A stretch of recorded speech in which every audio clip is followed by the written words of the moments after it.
So what do you think is the best plan for Ames Elementary Schools? Well, I guess you probably know that I've been a proponent of 5 schools from a financial point of view, just because going through cutting the budgets, $5 million out of our budget in 2 years was a painstaking thing to do. The current revenues in the state are not as high as they thought they were going to be at this point, so I'm holding on and hoping that this 2% allowable growth money that was promised in a 2-year budget plan is really going to come with dollars this next year. If it doesn't, there may well again be some more budget cuts. And when you add another facility, there are costs. And as I said earlier, we now have our principals as our academic leaders in the building, and that's new. And so they need to be there to make all of this happen, especially with needing to meet these goals for the Iowa Core as well as No Child Left Behind. Now with the changes in the Iowa Test of Basic Skills and Iowa Test of Educational Development, those are now going to align with Iowa Core, and so it hopefully will come out well because we've made some of those transitions, but we may need some more resources to help and to get ourselves to certain levels. And so I really hate to lock up funds, and like I say, I'm sure the district could do it, but it's going to be at a cost of not having dollars to do other things. The academic coaches this year are one-time monies that we got from the federal government. And we said it's a good time to do it. We can jumpstart things. We can get our teachers going and converting to the Iowa Core and all of that. So I think that's really the key to why I think we should have 5 schools.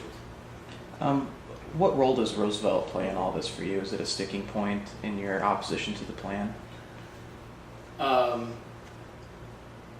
Well, actually, as school board members, we're not supposed to talk about the resolution so much, but personally in my 5-school plan, it's 5 schools, and we were pursuing those discussions. The consultants have provided us information saying, okay, it should be like Roosevelt or Meeker.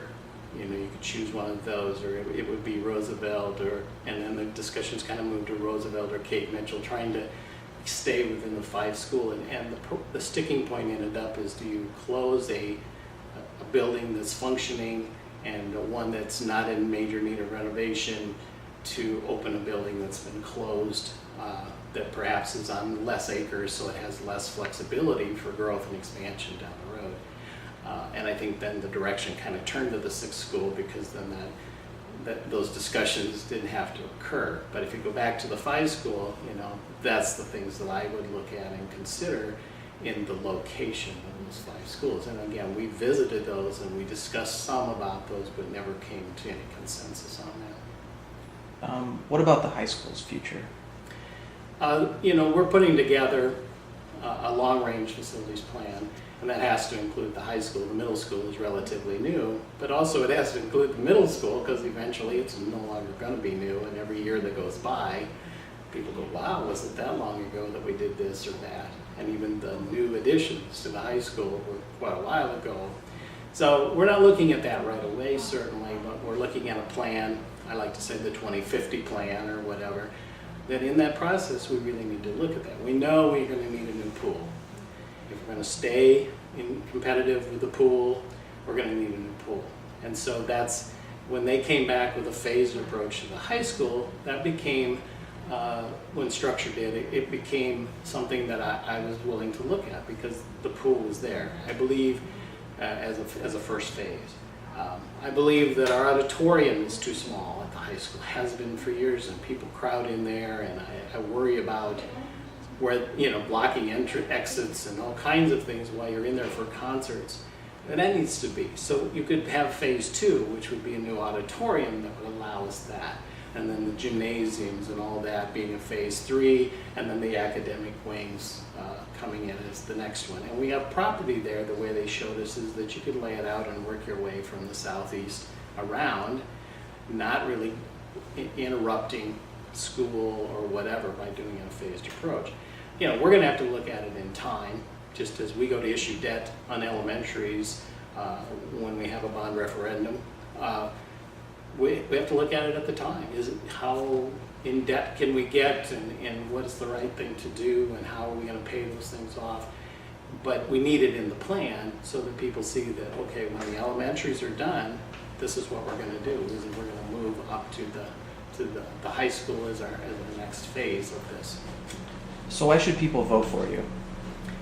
Well, hopefully they've seen that I've been a representative of all kids in all schools of all levels of education in the district, that I really come looking with an open mind at everything that's on the table. I have experience, but I don't have any commitments or anything like that holds me back, and I think they should be able to see that I've been objective, and I've gone through and received the information I think is needed, and worked very hard to try and get consensus on the board. And we've gotten a lot of items where the votes are 7-0, and there's a lot of consensus, more consensus on the board than ever. And we just need to continually work that, and you have to have people open and to listen to things and not committed to something else to make that happen.